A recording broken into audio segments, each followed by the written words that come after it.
Hi, I'm Chuck Stout, and today we're going to go behind the wings of a twin-engine, multi-purpose military airplane that was developed from the civilian Beechcraft 18, the Beech SNB.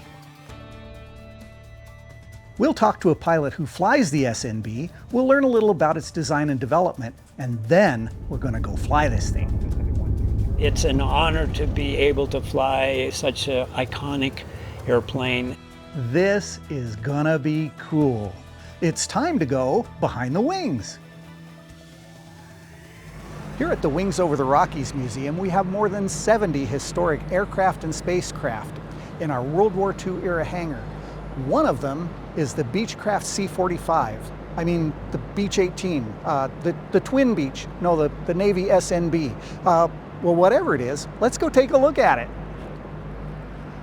The Beech C-45 is the military version of the Beech 18, which was used by all service branches but had many different type designations.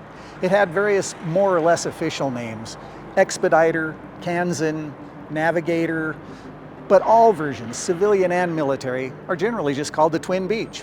Originally a civilian airplane, the second Beechcraft design followed the classic Beech Stagger Wing, a high-performance, record-breaking business airplane that was essentially the Learjet of the 1930s. The Twin Beech is a great design. It offers just the right combination of size, economy, reliability, durability, and flexibility. It was so popular that more than 9,000 were built. Production started in 1937, before World War II, and continued for more than 32 years. In 1940, just as Beechcraft was increasing production of stagger wings and twin Beeches for the military, CEO Walter Beech was incapacitated by a brain infection. His wife and co-founder, Olive Ann Beech, took over, managing the corporate business as well as the complex and difficult expansion of the production lines. Walter recovered, but when he died suddenly in 1950, she took over leadership permanently. As the Korean War was raging, and Beechcraft was struggling to keep up with new military contracts. She was an early female CEO in the overwhelmingly male-dominated aerospace industry, and guided Beechcraft through a long period of steady growth and innovation. When the last twin Beech rolled off the production line in November 1969, it had been in continuous production longer than any other aircraft. We've come to the Rocky Mountain Regional Airport, where the mile-high wing of the Commemorative Air Force still flies a classic Beech SNB. This particular aircraft, named Sonoran Beauty, started out as a Navy SNB-2. It was built in Wichita in 1943, at the height of World War II. The Navy used it for 22 years. Although it never left the United States, it's a veteran of 3 major wars: World War II, Korea, and Vietnam. In the early 1950s, the airplane was updated into an SNB-5 version. The Navy used it to train navigators, radio operators, and as a general light transport. To make this episode even better, we're going to talk to the pilot who flies this airplane, Jay Gates. So Jay, thanks for being here this morning. Would you mind telling us a little bit about your background and how you ended up flying this airplane? I'm a third-generation aviator. If I wanted to be anything else, it would have never happened. It was going to be aviation. I started with the Commemorative Air Force about 25 years ago with the Phoenix unit, and I flew B-17s and B-25s for them for a while. I ended up coming to the Mile High Wing. I've been flying this airplane for some time, and it's just an honor to be in this airplane. Thanks, Jay, for that great introduction. And since we're right here by these Pratt & Whitney R985s, why don't we start here? You can tell us about the airplane. This is a 985 Pratt & Whitney engine, and it's a 9-cylinder round engine. And these have been the icon of the Beech 18 since it was designed in 1937. It's a full feathering propeller that goes with it. It allows the airplane to run on one engine if it has to. It's easy to work. The cowling comes off. It was designed for young Navy enlisted personnel to work on. They probably never worked on an engine until they joined the Navy. And these engines last almost forever, it seems. All right, and that's the engine, but now we can move on with the rest of the pre-flight inspection of the airplane, and we can go to the nose. And a couple things I want to point out is the 265, and that's what the Navy used so that their crew chiefs could see what airplane was taxiing in after it was flying, especially when you had 25 airplanes all flying at the same time coming in and parking. A lot of different kinds of noses were put on the Beech AT. If you're familiar with the AT-11, it would actually drop dummy bombs and practice with the same bomb sight as in the B-17 and the B-25 and those. Okay, I've noticed that all the twin Beeches have two pitot tubes. Can you tell me about airspeed indicators and why it has two? It is for redundancy. One side goes to the pilot side, the other one goes to the co-pilot side. But they are interconnected so that if one should fail, they still have backup to the other set of instruments. And after all that, let's look at the landing gear. They made this airplane all electric. There's no hydraulics in the airplane. The only real hydraulic is the brakes themselves. I understand back when this airplane was designed in the mid-1930s, not very many paved airports were around. I'm sure that twin Beeches landed on just about everything except aircraft carriers. Well, here we are at the tails, plural, two tails, and a great view of the top of the airplane.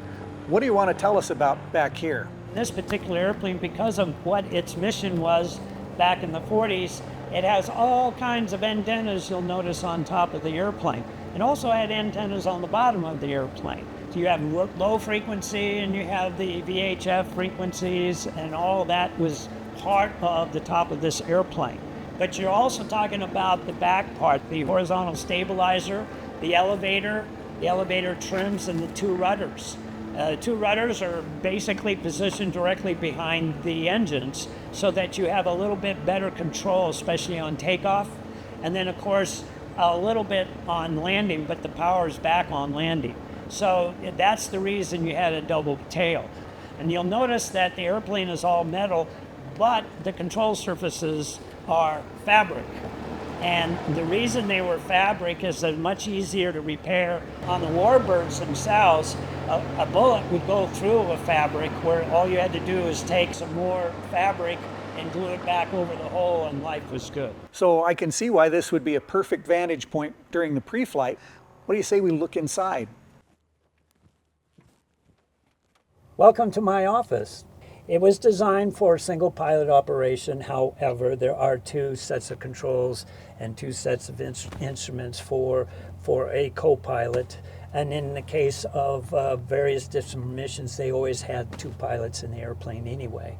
We normally fly it single pilot. You'll notice that we have some new equipment in here with a GPS and two sets of radios, but we do have the original instruments in here, including the artificial horizons. And then you have the engine instruments right here with dual instruments for both engines, and then you have the temperatures for the oil and for the cylinder head temperatures. Navigation, of course, is on the front. We have the compass, airspeed, turn and bank, vertical speed, altimeter, and then your navigation equipment that's associated with your radios. Below that is mostly all the electronic stuff. You've got the battery switches, you've got landing lights, you've got generator switches, you've got navigation lights, and you also have the magnetos, which allow the engine to run. And then they have the center console, which is the key to the engine. You have the throttles that are in the middle. You have the mixture controls that adjust the fuel going into the engines. And then you have the prop controls, the propeller controls, that will adjust the RPM of the engine as you need it. Below that, you have the landing gear and the flap, and you have trim knobs, and then you have the fuel tank valves that turn on and off, and you have the tail wheel lock on the right side and a parking brake on the left side. We don't have boost pumps in this airplane, so we have to prime the engine by hand, and off to your left knee is a wobble pump, and so we give enough pressure to be able to pull fuel into the top 5 cylinders of each engine before start. So there's 4 other little knobs here that I didn't hear you describe. Can you tell me what they do? Chuck, you're right. There are 4 more knobs in here. On the right-hand side, you have what is called the oil shutters. And what they do is they close off the air to the oil cooler. And normally they're wide open so that the oil gets cooled all the time. But if you're at altitude and it's very cold out, you don't want so much air going through the oil cooler. So you bring this down and maintain your oil temperature up there. Over on the left-hand side, the MH stands for manifold heat. It's like carburetor heat, and in a sense it's exactly the same thing. It takes hot air coming off of the engine and redirects it through the carburetor to keep ice from forming inside the engine at lower speeds and in certain atmospheric conditions. I'm noticing these fuel valves, and you've got a lot of tanks and a lot of engines on this airplane. And why don't you tell us about the fuel system? It looks pretty complex. Chuck, there are basically 6 fuel tanks in this particular airplane. You have a main tank on both wings and you have an aux tank on both wings. Each main tank offers 78 gallons of fuel and the aux tank offers 25 gallons of fuel. And in the nose, we have 47 gallons of fuel, and there's a top tank and a bottom tank.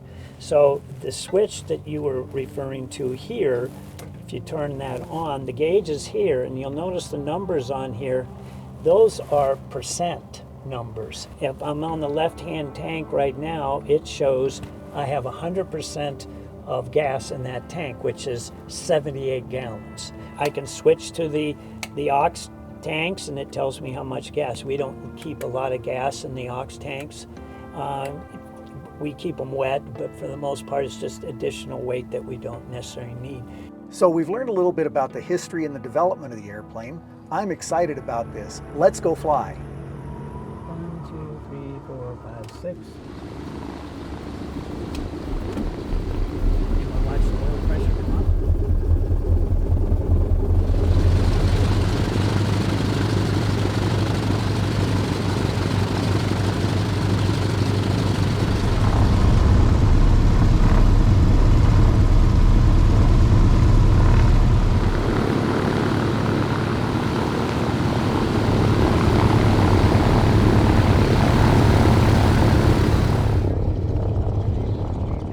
Tell me a little bit about what it's like to fly, flight characteristics, takeoff and landing speeds, best glide. This airplane, after about 35 knots, will be controllable with the rudder. Before that, you're having to control it with the throttles and brakes.